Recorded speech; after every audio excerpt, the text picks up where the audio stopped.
Hello friends. तो आज का जो न्यू टॉपिक है वो है सोलो का 9 प्रतिष्ठित विकास मॉडल की व्याख्या करें।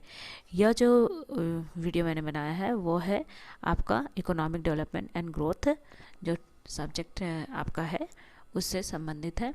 तो हम लोग आज सोलो का 9 प्रतिष्ठित विकास मॉडल की व्याख्या के बारे में पढ़ेंगे। ठीक है, तो इससे हम लोग थोड़ी सी बातों को जान लेंगे कि आखिर ये जो मॉडल है जिन्होंने दिया है उनके बारे में हमें थोड़ी सी जानकारी रखनी चाहिए, जो किसी भी मॉडल को पढ़ने से पहले उनके बारे में हम लोगों को एक ब्रीफ आइडिया हो जाता है कि ये अगर उस देश के थे, कहाँ इनका जन्म हुआ, तो ये सारी चीज़ें ज़रूरी भी हैं।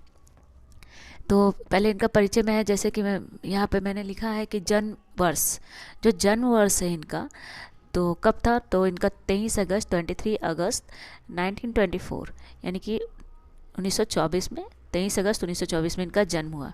अब इनका जो मृत्यु का तो अभी नहीं, ये तो अभी जीवित हैं, 97 ईयर्स के हो चुके हैं। ये अभी 97 ईयर्स के हैं।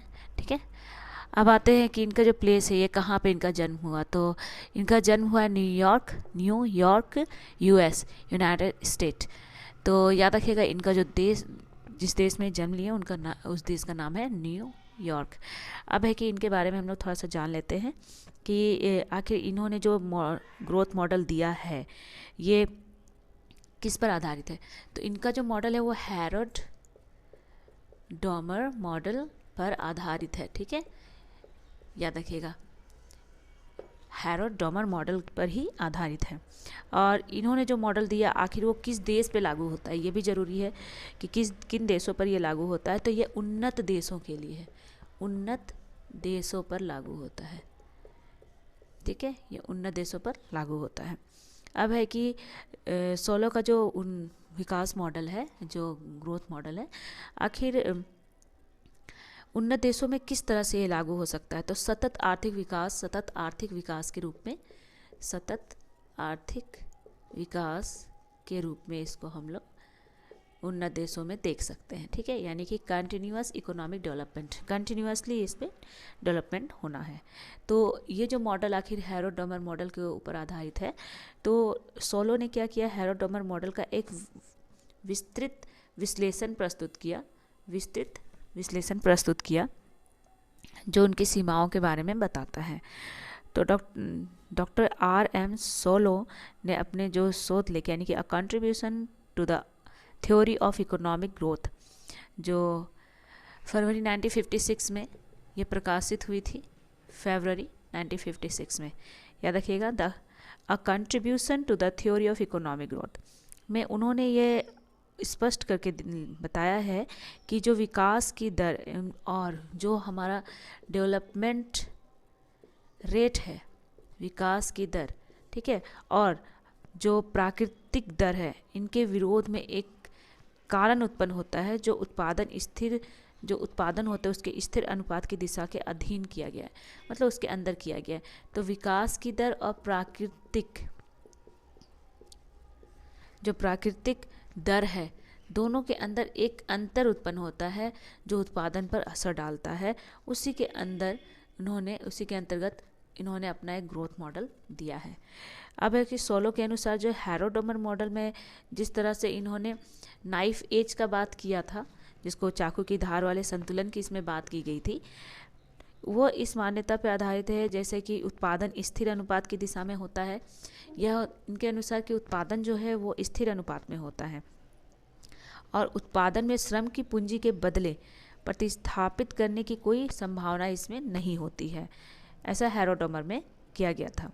ठीक है, पर वास्तव में जो भी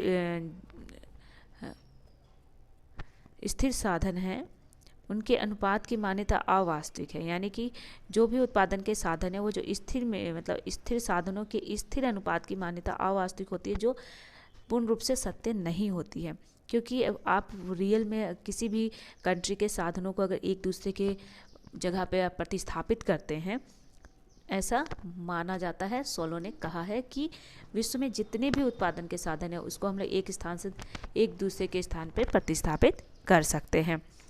सोलो ने यह भी कहा है कि उत्पत्ति के साधनों की एक निश्चित या फिर बोल सकते हैं स्थिर अनुपात की मान्यता को नकारा है, यानी कि इन्होंने एक्सेप्ट नहीं किया है, और साधनों की निश्चित या स्थिर अनुपात की मान्यता को इन्होंने नकारते हुए यानी कि नेग्लेक्ट करते हुए साधनों को माना है कि एक दूसरे के प्रति ये प्रतिस्थापन हो सकते हैं।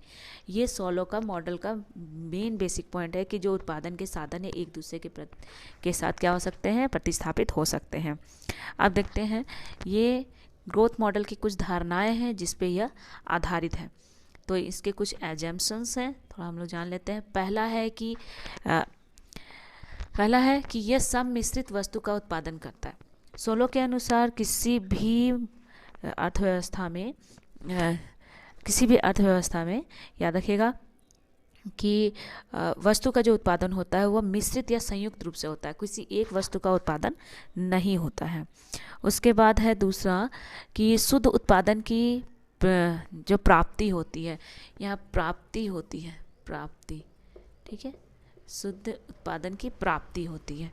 इसका मतलब क्या है कि इसमें जितने भी मतलब मूल्यह्रास वगैरह होते हैं, इसमें क्या होता है, इसमें जोड़ा नहीं जाता बल्कि उसको घटा दिया जाता है, तो एक शुद्ध उत्पादन प्राप्त होता है, ऐसा सोलो का मानना था। ठीक है, नेक्स्ट देखते हैं कि जो पैमाने के प्रतिफल हैं, पैमाने के प्रतिफल मतलब जो होते हैं पैमाने के प्रतिफल वो स्थिर होते हैं, कांस्टेंट होते हैं। ठीक है, पैमाने के प्रतिफल क्या होते हैं, कांस्टेंट होते हैं। ठीक है, उसके बाद मतलब जो होंगे पर उपस्थिति में मतलब होंगे पर वो स्थिर रहते हैं। ठीक है, चलिए नेक्स्ट पॉइंट है यहाँ पे श्रम एवं पूंजी को उनकी सीमांत उत्पादकता के अनुसार भुगतान किया जाता है। जो श्रम है और जितनी पूंजी लगाई गई है, ठीक है, उनकी जो मार्जिनल प्रोडक्टिविटी होती है उनके अनुसार ही उन्हें पेमेंट किया जाता है। चलिए नेक्स्ट पॉइंट इनका है श्रम स्थायी रूप से पूर्ण रोजगार में होता है। सोलो मानते हैं कि किसी भी अर्थव्यवस्था में उत्पादन का अगर कार्य किया जा रहा है तो उसमें जो श्रम होते हैं वो स्थायी रूप से क्या होते हैं, पूर्ण रोजगार में होते हैं, इनके फुल्ली एम्प्लॉयड होते हैं। ठीक है, उसके बाद यहाँ पर नेक्स्ट पॉइंट है श्रम एवं पूंजी का परस्पर स्थानापन्न किया जा सकता है, यानी कि ये एक दूसरे के साथ कंप्लीटली सब्स्टिट्यूट्स किए जा सकते हैं, इनका सब्स्टिट्यूशन किया जा सकता है। ठीक है, उसके बाद यहाँ पे और एक चीज़ है 7 नंबर पॉइंट, इसको आप लोग लिख लेना कि मजदूरी और कीमत जो होती है ना, जो मजदूरी है और जो कीमत है एवं कीमत लोचशील होती है। क्या होती है, लोचशील होती है। ठीक है, याद रखिएगा, लोचशील होती है, लोचशील होती है। ठीक है, 8वां इनका जो पॉइंट है कि यहाँ पे एक बात और याद रखिएगा कि दोस्तों कि बचत की जो दर होती है, बचत की दर स्थिर होती है, कांस्टेंट होती है। ठीक है, ये बढ़ती नहीं है बल्कि यह स्थिर होती है। ये इनका पॉइंट था कि जो बचत की दर होती है वो कांस्टेंट होती है। आई होप यहाँ तक समझ में आया होगा आप लोगों को। तो आगे हम लोग देखते हैं कि जो इनका सोलो का जो मॉडल है कि आखिर किन किन बातों को इनमें महत्व दिया गया है। तो सोलो का जो मॉडल है, एक वस्तु, सोलो के मॉडल के अनुसार एक ही वस्तु का उत्पादन इसमें किया जा रहा है, सिर्फ एक वस्तु का इसमें उत्पादन किया जा रहा है। ठीक है, सिर्फ एक वस्तु का उत्पादन, एक वस्तु का उत्पादन। सोलो मानते हैं कि एक वस्तु का इसमें उत्पादन किया जाता है, इतना याद रखना आप लोग। और उत्पादन जितना भी होता है वो संयुक्त वस्तु की जैसा ही देखा जाता है, यानी कि सम्मिश्रित वस्तु के रूप में देखा जाता है। इसी से संबंधित इन्होंने जो ग्रोथ मॉडल दिया है, जैसे इसमें आपको कुछ कुछ बातों को याद रखना होगा। ठीक है, तो फ्रेंड्स इसका आप लोग स्क्रीनशॉट ले लें ताकि मैं इसे क्लीन करके फिर आपको आगे इसके मॉडल के बारे में बताऊंगी। तो आई होप आप लोगों ने स्क्रीनशॉट ले लिया होगा, तो मैं इसे थोड़ा क्लीन कर देती हूँ।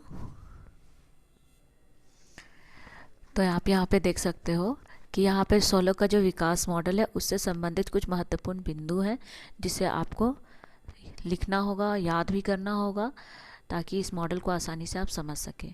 तो सोलो का जो विकास मॉडल है वो अर्थव्यवस्था में उत्पादन को एक समग्र रूप से एकमात्र एक वस्तु मान के चलते हैं। ठीक है, कि पूरी अर्थव्यवस्था में एक वस्तु जो है, जो जिसका उत्पादन हो रहा है वो एक वस्तु का हो रहा है, एकमात्र वस्तु। ठीक है, और इसके उत्पादन दर को इन्होंने बताया है वाईटी के रूप में माना है।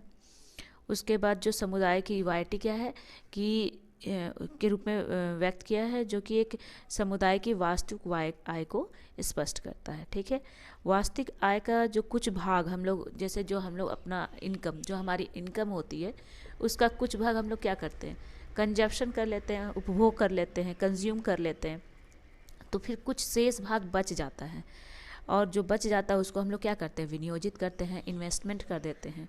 तो आय का जो भी अगर भाग हम लोग का बच जाता है, तो आय का जो भी भाग, जैसे मान लीजिए हम लोगों ने 100 रुपये कमाया, 100 रुपये में हम लोगों ने क्या किया ना, 80 रुपये कंज्यूम कर लिया। ठीक है, तो इसमें कितना बचा, 20 रुपीज़ बचा, तो ये हमारा इन्वेस्टमेंट हो जाता है, यानी कि हम लोग इसको क्या करते हैं, इन्वेस्ट कर देते हैं। ठीक है, इन्वेस्टमेंट कर देते हैं, याद रखिएगा। तो इसी चीज़ को बताया इन्होंने। तो आय का जो भी भाग हम लोग इन्वेस्ट करते हैं तो उसको किसके रूप में बताया है, एस के रूप में, सेविंग के रूप में। ठीक है, और इसमें बचत की जो दर है, किस दर में हम लोग इसको बचा के रख रहे हैं, तो उसको दिखाया गया SY और इसको T। ठीक है, उसके बाद यहाँ पे जो पूंजी स्टॉक है, पूंजी स्टॉक जो हम लोग पूंजी को जमा करके रखते हैं पहले से, उसको KT के रूप में दिखाया गया है।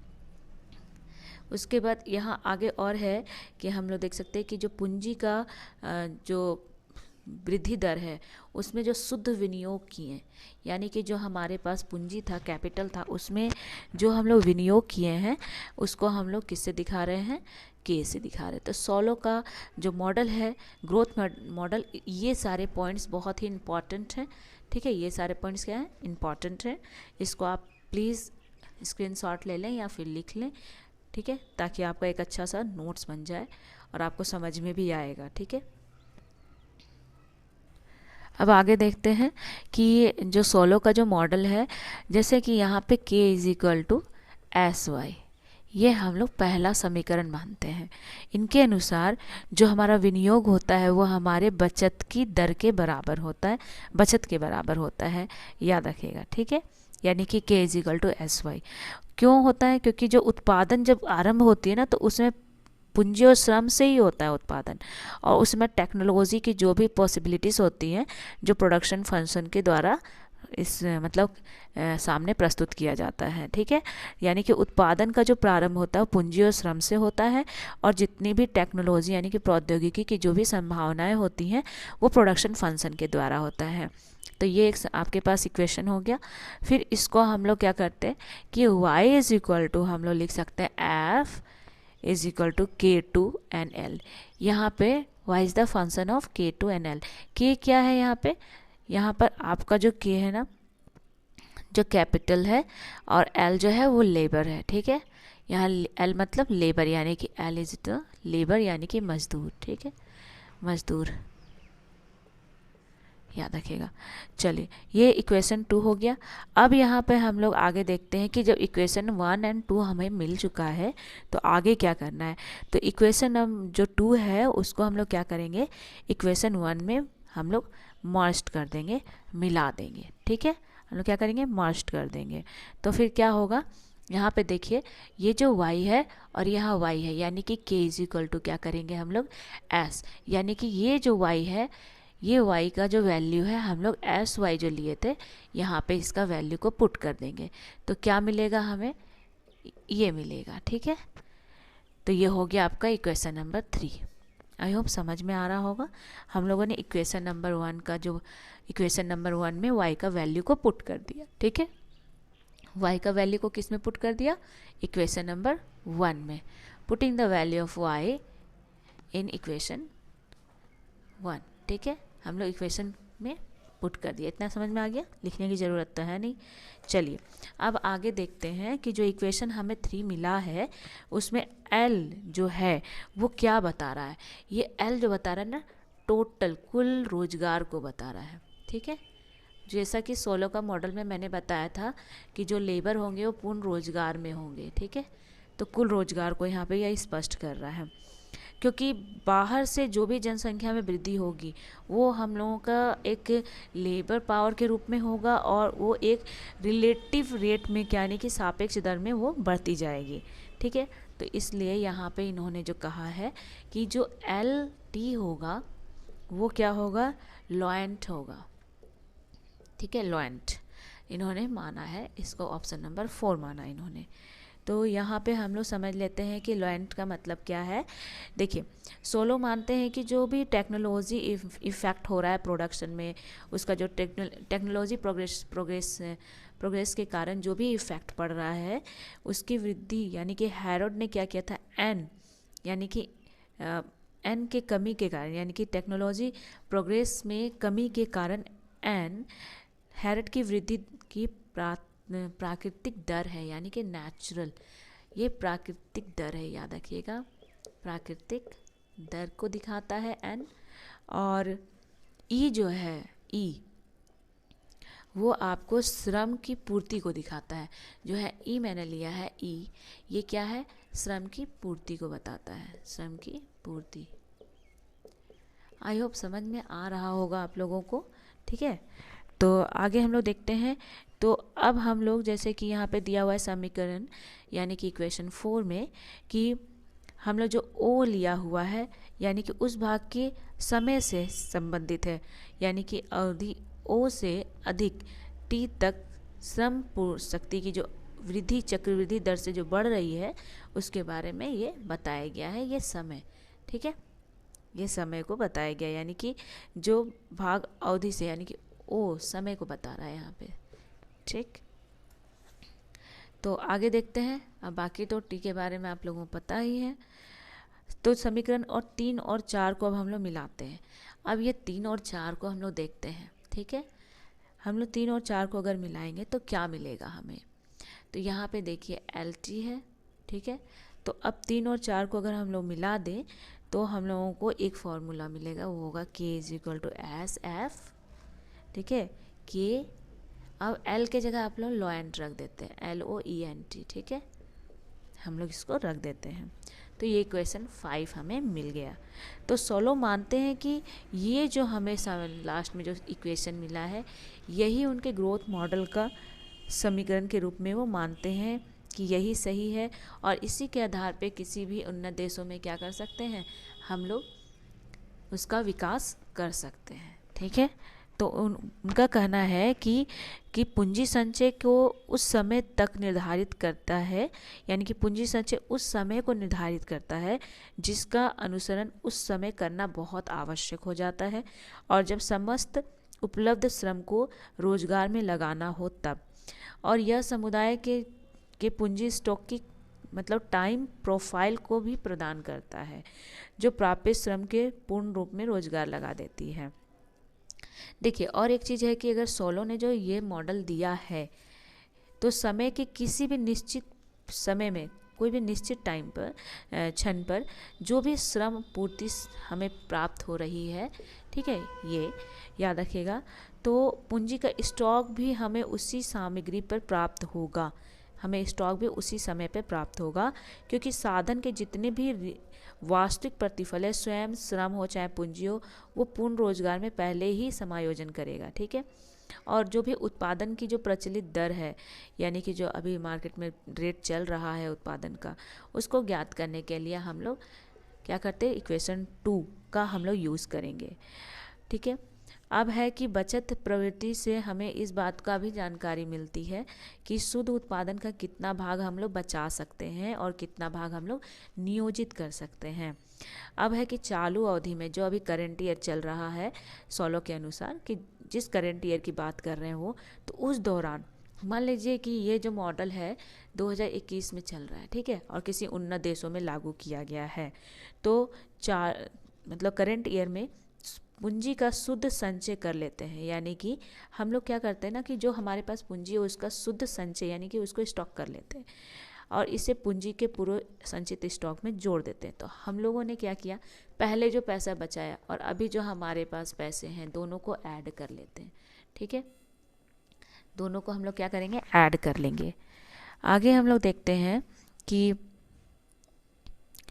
इसी के बारे में कि जब हम लोग स्टॉक कर लेते हैं तो जो अगला फिर समय जो आएगा और उसमें जो हमें पैसे मिलेंगे, फिर ये समस्त प्रक्रिया कंटिन्यू चलती रहेगी। मान लीजिए 2020 में जो हमारे पास पैसा बचा, मान लीजिए 20 रुपये बचाया हमने, फिर इसमें मान लीजिए 10 रुपये बचा लिए, टोटल जोड़ दिया तो 30 रुपीज़ हो गए। ठीक है, अब ये 30 रुपये हो गए, तो 30 मान लीजिए 30 रुपये हो गए। फिर जब 2022 आएगी और उसमें जो हम लोग क्या करेंगे ना, जो 30 रुपये था और इसमें जो पैसे बचे, मान लीजिए इसमें हम लोग इस बार 20 रुपये बचा लिए, तो 30 और 20 को जोड़ देंगे। तो इस तरह से हमें बताया जा रहा है कि हर साल हम लोगों के पास एक पूंजी का स्टॉक जमा हो जाता है और इसी का हम लोग विनियोग करते हैं। क्या कोई भी पूंजी हमेशा संचय होता है या नहीं, या फिर स्थिर अवस्था में रहता है? तो श्रम शक्ति में वृद्धि किसी भी दर में के अनुरूप हो सकता है, प्रोफेसर सोलो ने ऐसा माना है। ठीक है, तो प्रोफेसर सोलो मानते हैं कि पूंजी की जो स्टॉक है वो किसी भी समय में किया जा सकता है अगर श्रम शक्ति में वृद्धि हो रहा है तो ये था सोलो का विकास मॉडल। अब है कि सोलो के विकास मॉडल में कुछ कमियां भी हैं और कुछ इसकी आलोचनाएं भी की गई हैं। तो पहले तो इसका गुण देख लेते हैं कि इसके इस मॉडल का क्या गुण है। तो सोलो का विकास मॉडल का कुछ हम लोग गुण देखते हैं कि आगे इसमें कौन कौन से गुण हैं। तो नौ प्रतिष्ठित मॉडल निर्मित करने में जो सोलो का बहुत ही महत्वपूर्ण योगदान रहा है। सोलो ने अपने मॉडल में हैरोडोमर मॉडल की कुछ मुख्य विशेषताओं को अपनाया है। तो इन्होंने हैरोडोमर मॉडल को की जो कुछ विशेषताएं थी उसको अपनाकर इस मॉडल को बनाया। सोलो ने कंटिन्यूअस प्रोडक्शन फंक्शन को अपनाया है। इन्होंने सतत उत्पादन फलन को अपनाया है, याद रखिएगा। ठीक है, इन्होंने माना कि कोई भी अर्थव्यवस्था है तो वहाँ पे उत्पादन की प्रक्रिया कंटिन्यूअसली हो रही है, तो इस प्रोसेस को उन्होंने कहा कि सतत उत्पादन फलन के रूप में अपनाया। श्रम और पूंजी में परस्पर स्थानापन्न होते हैं और इसी कारण से वृद्धि हमेशा होती रहती है और लोग बचत करते हैं फिर विनियोग करते हैं। सोलो ने हैरोडोमर में जो पृथक की स्थिर अवस्था का विकास एक पथ प्रदर्शन के रूप में प्रदर्शित करता है, तो सेम सोलो ने भी उन सभी कठिनाइयों को सफलतापूर्वक ख़त्म किया और आधुनिक किन्स की आय विश्लेषण को दी है। यानी कि इन्होंने हैरोडोमर में जो कठिनाइयाँ थी उसको ख़त्म किया और ये किन्स की आय विश्लेषण को यहाँ पर मतलब सही रूप से विश्लेषित किया है। तो ये इनका क्या था कि सतत उत्पादन फलन पे यह इनका मॉडल आधारित था और जो कठिनाइयाँ थीं मतलब हैरोडोमर मॉडल में समझने में, या फिर बोल सकते हैं कि कुछ ऐसी समस्याएं थीं जो हैरोडोमर मॉडल में नहीं हटाई गई थी, उसका निवारण नहीं किया गया था, वो सोलो ने किया था।